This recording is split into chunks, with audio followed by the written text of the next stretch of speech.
Assalamualaikum warahmatullahi wabarakatuh. Selamat malam pemirsa. Seputar Aceh kembali hadir menyapa Anda dengan beragam informasi aktual dan merakyat yang kami kemas dalam program Seputar Aceh.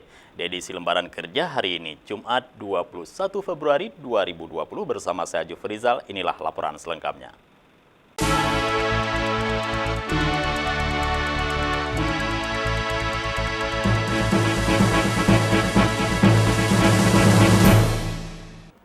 Baik saudara, kita awali dengan laporan perdana. Pemirsa, olahraga elektronik atau e-sport di Aceh memiliki potensi yang cukup besar jika dibina dan dikembangkan dengan baik dari sisi ekonomi hingga ajang mengukir prestasi. Dengan perkembangan teknologi, elektronik sport atau e-sport yang disebut juga olahraga elektronik berkembang dengan cukup pesat di Aceh. Karena hampir semua game atau permainan yang dulu dimainkan tradisional, kini dapat dimainkan melalui media elektronik seperti komputer dan telepon pintar. Pemerhati e-sport di Aceh, Zahlul, menyebut perkembangan olahraga elektronik di Aceh, khususnya di kalangan generasi milenial, memiliki potensi yang cukup baik untuk dikembangkan dan dibina. Mungkin sebagaimana kita ketahui, sebenarnya kita harus paham dulu, e-sport itu, game itu, batasan mana. Sebenarnya maaf kita bilang, semua olahraga itu adalah game, kasarnya gitu ya. Dan game sini juga misalnya Ludo itu bagian dari game. Cuma seiring perkembangan zaman, banyak media game, media permainan sekarang sudah berbentuk elektronik.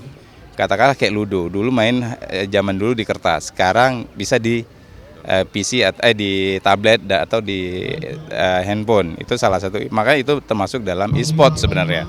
Coba pengembangan e-sport termasuk industri e-sport sendiri, sangat besar peluang ekonomi di situ. Baik dari anak-anak di bidang IT atau di bidang penyedia software yang lainnya, itu sangat pengembangan ekonomi sangat bagus.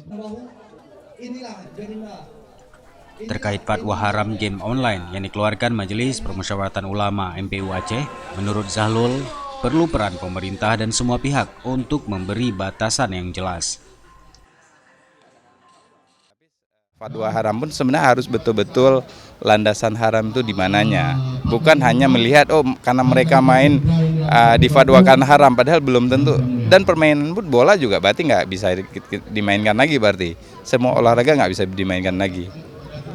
Mungkin dari sisi itu perlu pengembangan atau pemikiran dari pemerintah sendiri bahwa batasannya sejauh mana. Selain itu, peluang event atau turnamen e-sport nasional dan internasional yang dapat diikuti atlet e-sport Aceh untuk meraih prestasi. Dalam pembinaan e-sport di Aceh, Zahlul menyebut juga akan dilakukan dalam wadah organisasi pengurus besar PB e-sport seluruh Indonesia yang juga akan dibentuk di Provinsi Aceh.